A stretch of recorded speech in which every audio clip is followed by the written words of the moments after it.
All right.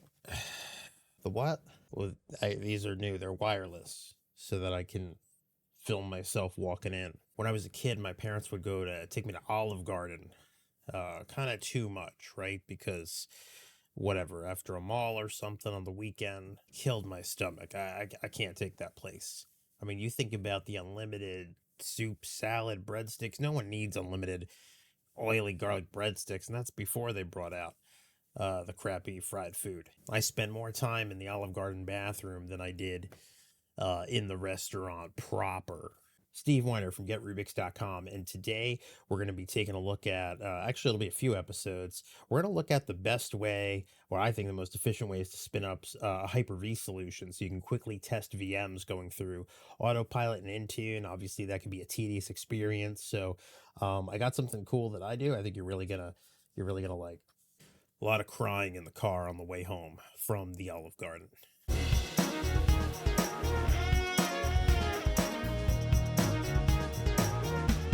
Okay, so what I'm going to do, I'm actually going to pull up my own blog because my memory is garbage. Okay, so I did this blog in 2020. That's how long I've been using the solution. And I'm going to first call out, this is an Oliver Kesselback solution, who is just an awesome endpoint MVP, right? Met him at Microsoft Ignite. Great guy, brilliant, and this is where it originally came from.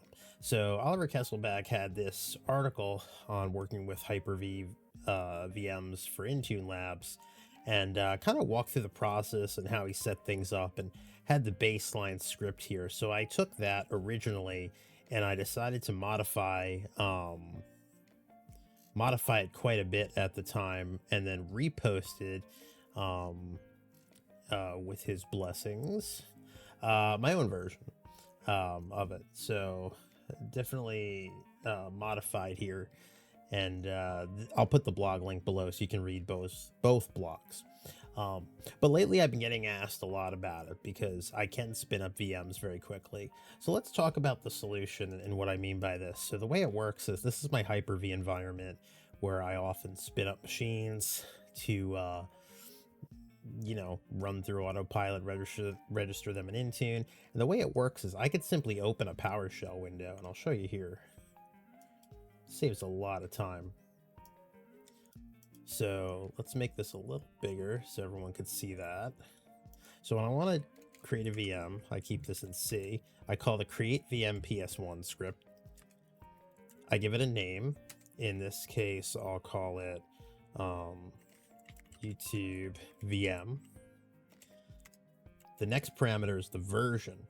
So at the time, it was mostly Win 10 machines, and then when Windows 11 came along, so I had things like 20H2 I could have put, or 21H2, or 22H2, and then when we went to Windows 11, I put a W11 22H2. So I'll leave that.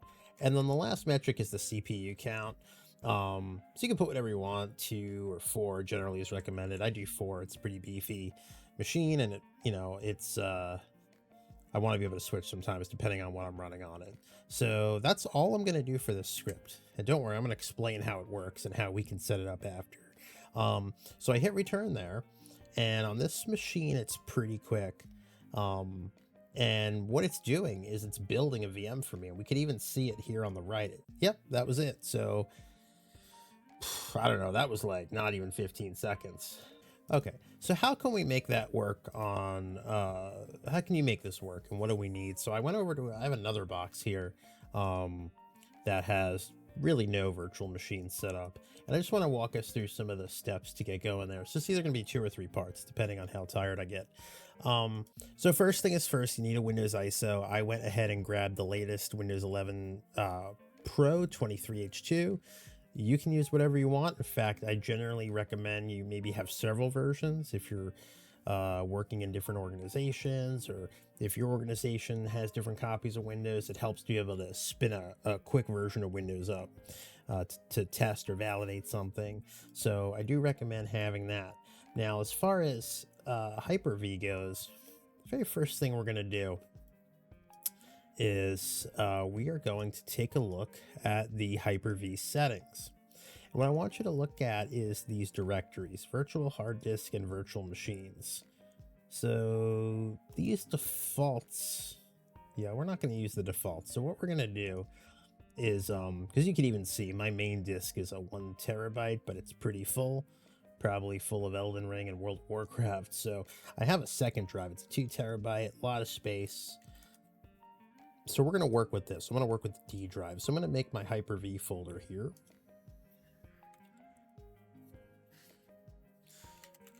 Hyper-V. I'm going to create, pretty much I'm going to create virtual hard disks, and I'm going to create virtual machines inside of it. Basically recreate the defaults. So the first folder is going to be called virtual machines, and the second folder is going to be called virtual hard disks. Okay, and now I'm simply going to redirect these, right? So the virtual hard disks one is going to be the one we just created. That's my virtual hard disks, and my virtual machines folder I'm going to redirect to, let's go all the way back here, D, Hyper-V, virtual machines. Great. All right, so that'll save there. So if I were to just sit here and make one, it'll automatically go in those areas there. Okay, cool. So ultimately what we want to do is we want to end up in a situation where we make a VM and we have, it's basically a syst prep disk. So think of like an image. And I have those, and I'll show you how to make it, but I keep those in a templates folder. And you can see these are all my different versions. So these are just hard disks, right? They sit at about anywhere from 12 to, well, 10 to, I guess that one's 16 gigs. But essentially they have, they can expand up to like 60. I could go more if I wanted. And the goal is every time we make a VM and we pick our version, what the script is going to do is it's going to take one of these images, duplicate it, change its name to the name of the VM, and place it in the virtual disks folder. And then it'll go ahead and make the rest of the VM in this folder. All right, so let's go ahead and start looking at that script and how it works. And then we'll obviously, we can start building our images, and we'll do that next. But let's start with the script, because some folks have images, things like that. So I'm actually gonna, I'm gonna start it here. New text document. I'm gonna call it create vm.ps1. Keep that right here, and let's open that with VS Code.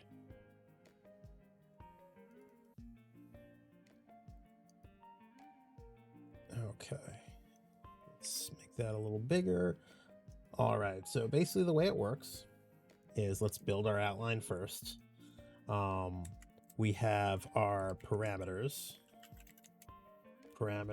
for VM name, Windows version, and CPU count. No, I don't want to update this right now. Thank you for always picking when I'm filming. The next thing we're going to do, so once we have that, is we are going to copy disk from templates folder and place in Hyper-V directory with VM name. Okay, then we are going to set some VM definitions, and then we're gonna do our Hyper-V VM settings. Because you can just make a VM in PowerShell. VM settings and create the VM. Okay, so as far as the parameters go, let's start there. Param. So we are gonna do parameter, and these are gonna be mandatories. You need these. True. position. I guess the position doesn't matter, but that's what I use, so I'm just going to keep it like that. You know, why change it, right? That is a string, and that's the VM name. Our next parameter, mandatory, is also true. Position 2, string. Yep, what I do there. And that is going to be the version. And finally, this will be the CPU count. Mandatory equals true. Position 3. And that will also be a string. So what this is going to do, if you ever built a Hyper-V machine before, is this is going to take all that click, click, click out of it, right? All right, so that's that first part with our parameters. So how do we copy the disk, right? So that's really easy. Once we establish our image, it's just going to be a copy item path, and we know the path, right? So the path is going to be this templates directory. So it'll be templates and one of your VMs. And I'm going to explain the naming I did in a second. So it'll be D templates. Now all mine are labeled GM for Gold Master, I guess. And then dash is the version. So they're all going to have a GM dash. And now here I just put the version variable in. So when I run the script, if you know, I call 22H2, right? Sorry, so if I do 21H2, it'll look for GM-21H2. If it's Windows 11-22H2, it'll look for GM dash. So I leave that GM in there. And then they all end in VHDX, since they're all, that's the extension for a Hyper-V virtual disk. And now I just place it where we made the Hyper-V. Let's go back. Our Hyper-V virtual, oh, hold on, same directory. What did I do? It's going to go in Hyper-V virtual disk. So it's going to go here. Destination is going to be Hyper-V virtual hard disks. And it's going to get the name I give the VM. So the hard disk is going to have the same name as the VM name. And we'll just VHDX. Force. And then out null, so it waits. There we go. That's it. So that's the first thing the script is going to do with my parameters. All right, a few things here. You're going to want to have you're going to need to know, let me go back to Hyper-V. If you open your virtual switch manager, depending on what you have, a lot of folks just use the default switch. This one is called net. Yeah, so we're just going to use the default switch. You just want to get that name. So in this case, it's default switch. Not a big deal.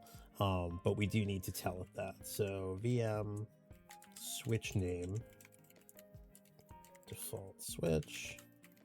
And that could be whatever you want there. Okay. VHDX path.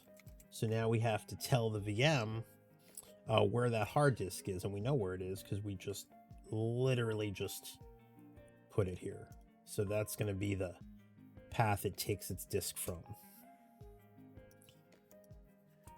Okay, and finally, where are we putting the VM? Like where we're telling the script where our virtual machine is going to go, and in that case, that's that virtual machines directory that we made here. So I could just take that.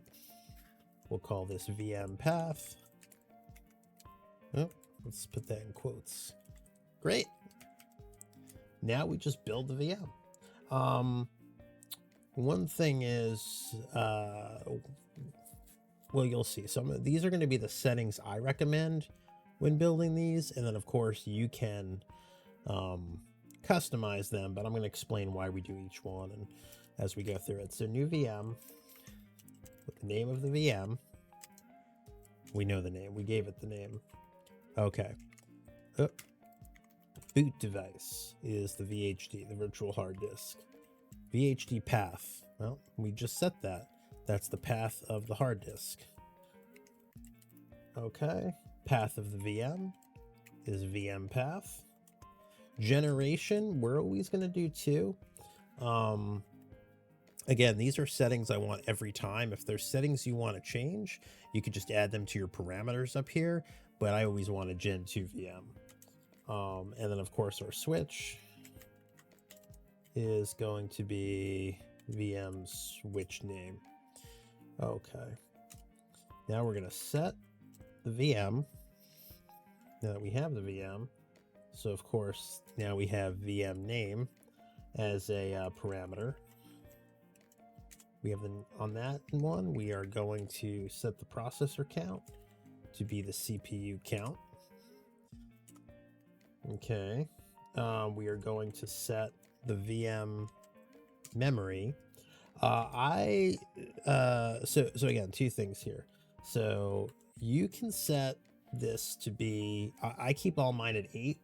All of my machines have at least, my Hyper-V boxes have at least 64 gigs of RAM. Obviously that gives me a lot of headroom.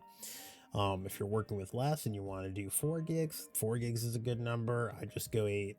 So you can either hard code this in here, or you can add this as a parameter above and just change it on the fly. If you put it, anything you put in switch, you can change on the fly. So I'll leave that to you. My memory, I'm going to do startup bytes, 8 gigs. Now dynamic memory enabled. So Hyper-V has the ability to give the machine more or less memory as you're working. I don't like that. I like to keep it fixed. But obviously that's an option there. You do what you want.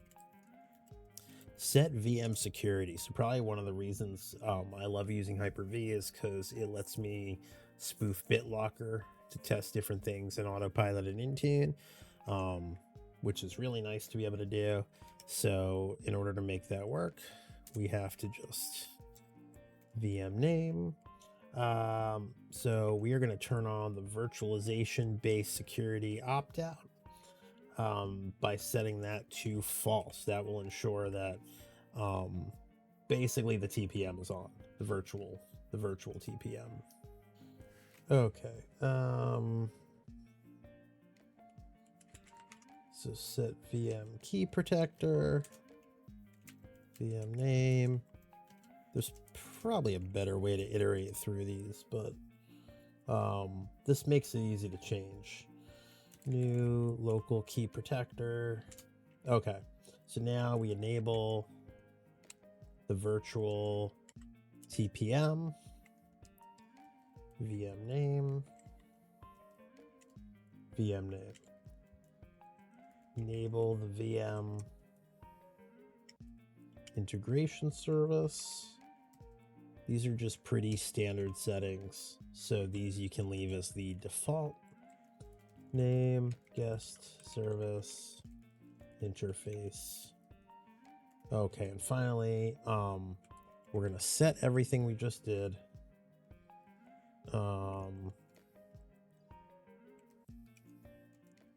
VM name is VM name. And lastly, automatic checkpoint enabled. I say false because I make my own checkpoints. I don't want it to do it for me. Okay, and that's the script right there. And I'm going to put a link to that below. We'll throw that in the GitHub along with the other links. So this will give us everything we need to build against, and it'll actually give us a good kind of checklist to make sure we're doing that. All right, well, that was just part 1. Next time what we're going to do is we're going to go ahead and build our first image and store it in the templates folder so that we can have something to run the script against and make our VM. And then we'll talk about what kind of customizations we want to do. Later. 5, 4, 3,